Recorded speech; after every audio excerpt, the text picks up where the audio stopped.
Hindu calendar के अनुसार कृष्ण जन्माष्टमी का त्यौहार भाद्रपद में कृष्ण पक्ष के 8वें दिन मनाया जाता है। भगवान श्री कृष्ण के उपदेश में छुपे मैनेजमेंट के सूत्र युद्ध के समय भगवान श्री कृष्ण के अर्जुन को दिए उपदेश गीता में संकलित है। गीता में दिया ज्ञान अर्जुन के साथ इस सभी को एक मार्गदर्शन देते हैं। वहीं दूसरी तरफ आज के युग में भी प्रत्येक व्यक्ति को अपने जीवन की दशा और दिशा व्यवस्थित करने के साथ ही मैनेजमेंट के लेसन सिखाते हैं। आइए जानते हैं कि क्या है भगवान श्री कृष्ण के 10 उपदेश जो आज भी है प्रासंगिक। नंबर 1, समानता का भाव एवं कभी हार न मानना। भगवान श्री कृष्ण एक राजकीय परिवार से जुड़े होने के बावजूद भी गोकुल में सर्व सामान्य की भांति रहे और अपनी लीला करते रहे। भगवान हमें कभी हार न मानने वाला संदेश अपने कार्यों से देते रहे हैं। पूरे महाभारत युद्ध में जहाँ एक तरफ वे अपने उपदेश के माध्यम से अर्जुन का मार्गदर्शन करते हैं, वहीं सभी समस्याओं का समाधान भी प्रस्तुत करते हैं। दूसरा, प्रबंधन कला। भगवान श्री कृष्ण के द्वारा महाभारत में गीता में दिए गए उपदेश प्रबंधन के लिए विशेष सूत्र प्रदान करते हैं, जिसकी आज के समय में उपयोगिता सफलता प्राप्ति का मार्ग प्रशस्त करती है। निर्णय लेने की कला, मार्गदर्शन की महत्वता, सभी से जोड़कर रखना एवं महत्व देना, निष्काम कर्म की प्रेरणा, निडरता और विश्वास आदि आज भी प्रबंधन के महत्वपूर्ण सूत्र माने जाते हैं। तीसरा, निर्णय लेने की कला। Feelings are temporary, never take decision on feelings. निर्णय लेने के लिए भावुकता, सुख दुख की स्थिति से बाहर निकलना अनिवार्य है। युद्ध के प्रारंभ में अर्जुन द्वारा भावुकता में युद्ध से विरक्ति प्रदर्शित किया गया। तब भगवान श्री कृष्ण अर्जुन को गीता का उपदेश देते हैं और बताते हैं कि कोई भी डिसीजन बौद्धिकता के आधार पर ही लिया जाना चाहिए।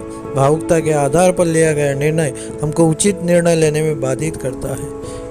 अर्जुन भी भावना से जब बाहर निकले तभी वो युद्ध करने का निर्णय ले पाते हैं। आज भी निर्णय लेने के लिए यह एक महत्वपूर्ण सूत्र है। चौथा, मार्गदर्शन की महत्वता।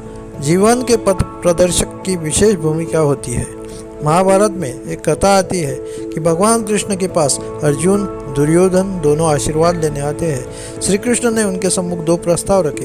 पहला, मेरी नारायणी सेना ले सकते हो, या दूसरा, मैं स्वयं रहूँगा लेकिन मैं अस्त्र का प्रयोग नहीं करूँगा। दुर्योधन ने सेना लेने का निर्णय लिया, लेकिन अर्जुन ने मार्गदर्शक, पथ प्रदर्शक, सारथी के रूप में श्री कृष्ण को चुना, क्योंकि अर्जुन जानते थे युद्ध में रणनीति, मार्गदर्शन की महत्ता सेना से कहीं ज़्यादा होती है। इसके लिए आज भी अच्छा शिक्षक प्राप्त करना विशेष महत्व रखता है। आज भी हम देखते हैं कि ऐसे संगठन जिसके प्रबंधक श्रेष्ठ है, प्रतिभाशाली है, वही ऊंचाइयों पर अवश्य ही पहुंचते हैं, जिसमें टाटा संगठन के रतन टाटा, इंफोसिस के नारायण मूर्ति एवं विप्रो के अजीज प्रेम जो आदि प्रमुख है। हमारे देश में इसी कारण शिक्षक को विशेष महत्व दिया गया है। 5वां, सभी को जोड़कर रखना एवं महत्व देना। भगवान श्री कृष्ण सभी को जोड़कर रखते थे और सभी को महत्व देते थे। नकुल एवं सहदेव युधिष्ठिर के छोटे भाई थे। नकुल मेडिसिन में और सहदेव एस्ट्रोलॉजी में पारंगत थे। दोनों ने ही पर्दे के पीछे से युद्ध में विशेष योगदान दिया, जिसके बिना सफलता की कल्पना करना शायद संभव नहीं था। आज भी सभी के साथ में रखना सफलता प्राप्ति एवं प्रबंधन का विशेष सूत्र माना जाता है। 6वां, निष्कर्म कर्म की प्रेरणा। कर्म की निरंतरता सफलता प्राप्ति का ही मार्ग है, लेकिन केवल फल की इच्छा हम में एक निराशा का भाव उत्पन्न कर सकती है। जैसे स्वस्थ रहने के लिए लगातार एक्सरसाइज करने से स्वतः ही रिजल्ट प्राप्त होता है। आज के समय में प्रसिद्ध लेखक जेम्स क्लियर ने अपनी फेमस बुक एटॉमिक हैबिटेट्स में धीरे धीरे निरंतर कार्य करने की विशेष प्रभाव उत्पन्न होने की बात कही है। लेकिन ध्यान देने की बात यह है कि यही बात हमारे भगवान श्री कृष्ण ने 5000 साल पूर्व ही अपने उपदेश में दिया था और कहते थे कि कर्मण्येवाधिकारस्ते मा फलेषु कदाचन माँ कर्म फल हेतु भूर्त ते सदोषतु कर्माणि। 7वां, निडरता और विश्वास। प्रत्येक कार्य की पूर्णता प्राप्त करने का आधार निडरता और विश्वास होता है। फल की इच्छा के बिना निरंतर कर्म करते रहना सफलता के मार्ग को प्रशस्त करता है। 8वां, सामाजिक कुरीतियों का विरोध। इसके साथ ही भगवान ने समाज में व्याप्त कुरीतियों के विरोध को महत्व दिया, जिसमें सामाजिक सद्भाव का विकास करना, जिसके तहत अपने बाल रूप में भगवान श्री कृष्ण का माखन के बहाने सभी से जुड़ाव महसूस करना एक राजकीय परिवार का होने के बावजूद अन्य ग्वाल वालों के साथ गाय चराना, उनके साथ खेलना प्रमुख है। भगवान श्री कृष्ण निस्वार्थ प्रेम की स्वीकारता को समाज में स्थापित किया और इसके माध्यम से महिला के प्रति सामाजिक दृष्टिकोण में भी सुधार कर हमें आज भी संदेश देते हैं। भगवान श्री कृष्ण जब द्वारका नरेश है तब अपने दरिद्र मित्र सुदामा को आने का समाचार सुनकर द्रवित होना, उससे मिलकर उनके कष्टों को जानना आज भी मित्रता की परिभाषा को एक नई ऊंचाई देता है। 9वां, साधन से ज़्यादा साध्य की महत्ता पर बल।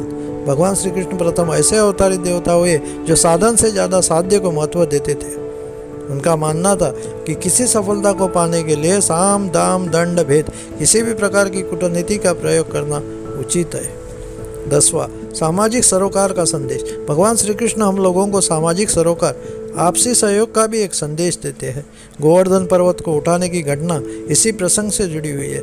जब भगवान इंद्र रुष्ट होकर वर्षा के जल के माध्यम से तबाही मचाते हैं तो उस समय भगवान श्री कृष्ण सभी ग्रामीणों को लेकर गोवर्धन पर्वत को उठाते हैं और सभी को उनकी मदद के लिए लाठी लगाकर सहयोग देने हेतु प्रेरित करते हैं। यह घटना हमें संदेश देती है कि किसी भी आताताई का विरोध, गलत व्यक्ति का विरोध सामाजिक सरोकार और आपसी एकता से ही संभव है। गीता के उपदेश का विशेष महत्व है जिसकी आज के युग में प्रासंगिकता देखने को मिलती है। इसमें मैनेजमेंट के सूत्र छिपे हैं। आइए हम सब मिलकर जन्माष्टमी का यह महापर्व मनाएं और भगवान श्री कृष्ण के उपदेश को अपने जीवन में अपनाकर उन्नति की ओर बढ़े।